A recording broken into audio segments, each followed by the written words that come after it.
Hello and welcome to Father and Son. We're going to talk about Titanfall. As you can see, we can't play it because the beta's ended, but we thought we'd wait until the beta's ended before we could start spewing our comments on it. So, first of all, yes, I think it's very, very obvious that this is made by the people that made COD, and yes, this is the game they should have made after Modern Warfare 1 that they wanted to make.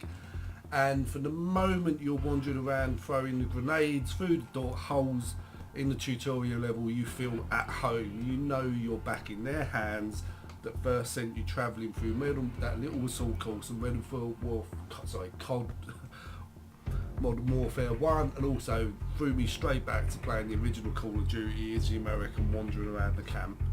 So it's them, they're back. It's not those that have made those other silly COD games that are just boring and unimaginative, not original. They're just corporate monkeys making loads of money off of you that are silly enough to buy it if you do and say that it's good. This is the real Sadil. Titanfall is the next step up and I loved it. Agreed, it's definitely amazing compared to the current Call of Duty that just was released, and even the ones before. I reckon that Call of Duty is now supposedly dying. It's just so boring. Most people agree that the last Call of Duty was awful, and now that the people from Infinity Ward have left, and now Respawn Entertainment has created this game, it is just immense, and you can definitely feel that it's designed by the people who made COD, but isn't a complete clone of COD. That it's just original and innovative so far. Cool.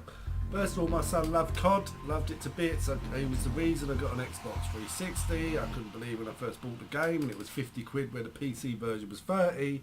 But he got it and he loved it all the way up to literally the moment where, ironically, Infinity Ward said we wanted to stop and they couldn't because Activision made them do another one. He literally loved the game up till then, ironically. Straight after World at War, Modern Warfare 2 come out, he played it and he was like, I'm actually finished with this now.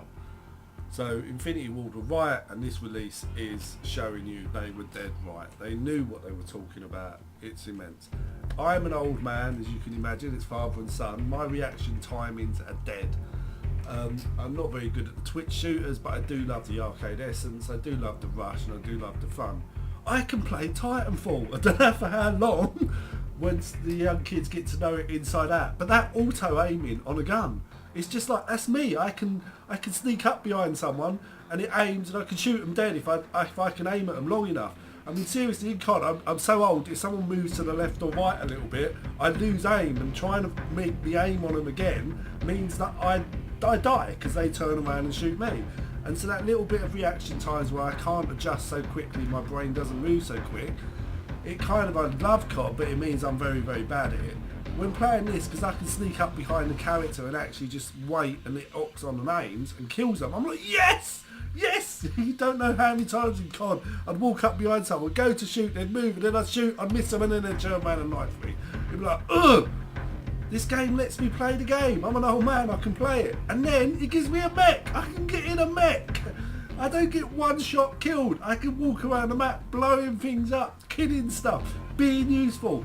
Game, well done. It's got me back into believing in these games. It's got me believing I can play these games, and it is immense fun. Oh yeah, definitely. I can see when we're playing with each other on our different accounts that my dad is actually up on the leaderboards. He's not sitting down at the bottom with the 1 kill and the 17 deaths. And this game is very good at doing that. It makes you feel like you're a really part of the team, and the 6-man kind of 6 versus 6 is really well developed in the sense you've got all the little grunts and minions that just run around, and it makes you feel like you're doing something even though you're technically useless. Even though you can't kill the other players, you can kill the useless, thank you. Go on. It's not that you're useless, it's just that you don't have to kill the pilots or the little players that run around. You can kill all the minions and then you get your Titan quicker. It's like, I don't have to kill, at the start of the game I usually don't ever go after the pilots or the enemy players. I run around with the pistol or the assault rifle, kill all the grunts. Once they're down I get my mech a lot quicker, and once I get the mech I then go hunting for everyone else. And that's kind of what I like about this, is that you just have to get up to the mech. And then after that, it becomes a whole lot easier for everyone, because everyone can pilot a mech and everyone gets a chance. Yes, even me, I can pilot a mech.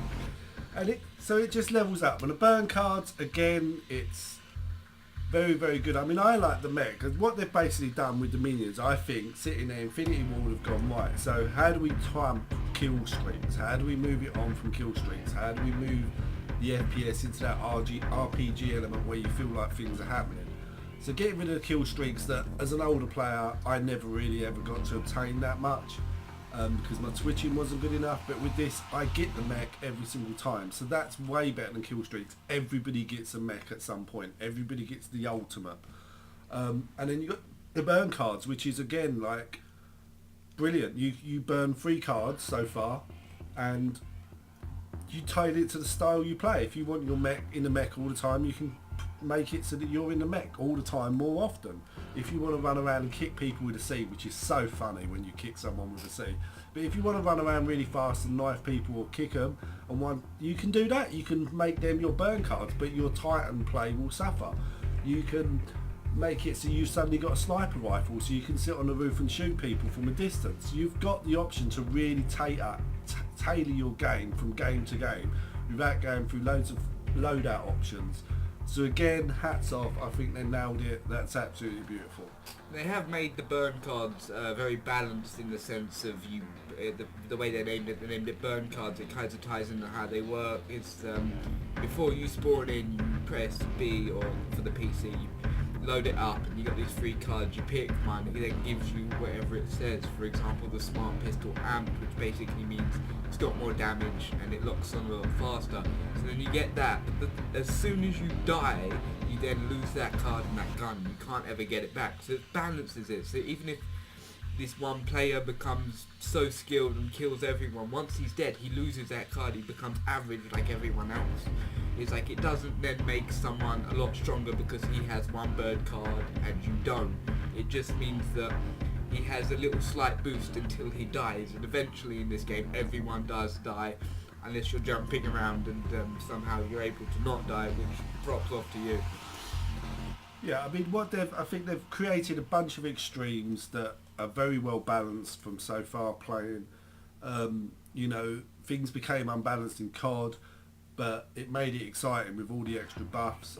You could play coolest like Counter-Strike, where you had no buffs and it was just pure who shoots who first skills, bit of money, buy a better weapon, and so it was always there, but it's getting more and more extreme now. You become super powerful in your Titan, and you can build to be a Titan tank kind of player. But that balances off with the fast guys that can run around and jump on the top of you and kill you. Again, you can choose your Titan to avoid that, but then that makes you less likely to kill other Titans. So the balancing on everything's much more extreme. It's much more enjoyable as an FPS, and it's balanced from what we play so far. It feels right. It feels like playing the game way more beyond where we are. It's much more interesting to see what happens, to see if the balance keeps up. And now we're hearing on the net there's going to be monsters. It's thinking about different maps. They have done it. They've moved it on, and you can see they can easily make Titanfall 2, 3, 4, and keep on balancing it, keep on trying to make stuff. And I'm sure they will. It's worth your money. It's worth investing in these guys, because they did it years ago and they've done it again. They're a great project. It's a must buy. Yeah, I definitely say that. Admittedly, though, there are some slight problems which I found in the beta, and I don't know whether this is beta. I'm assuming they're going to add more stuff, but it definitely seems like with everyone running around with the same sort of classes, it's like you've only got a small set of guns to choose from, a small set of customization that comes with the loadouts. Admittedly, there's like 2 or 3 things in each section, and it is customized, but I'm pretty sure this is just to do with the beta. But you can definitely see as the beta went on, a lot more players got to the point where they would only use one set of guns just because they knew it worked, and it became very difficult to counteract these things with the small limited items you had. And definitely the same with the Titans. Everyone was running around with the same Titan. It wasn't very varied. You couldn't vary your skill. It was either who shot who first, or whether you could bounce around quicker than the other Titans. and people just became very quick in being able to counteract whatever you pulled out. And with the beta and the limited choices, you kind of stuck with the same thing over and over again, which I think hopefully in the game they add a lot more stuff to customize and to use, so then the game just becomes a lot more varied instead of everyone using one gun. Okay, cool. That's our little opinions on Titanfall. Obviously there'll be an update when the real game comes out and we've bought it and leveled it all well. My son would have leveled it all the way to the end. I'd have probably got halfway if I had known I can. But yeah, I mean that's it. We'll play it. We'll see if it hits the familiar thing for me anyway. Of like after 2 months where those play it non-stop, get to know all the little routes, and then it becomes unplayable. That's obviously a next big test. But definitely worth your money. Definitely worth investing in these guys because they are providing the stuff. Right, see you later.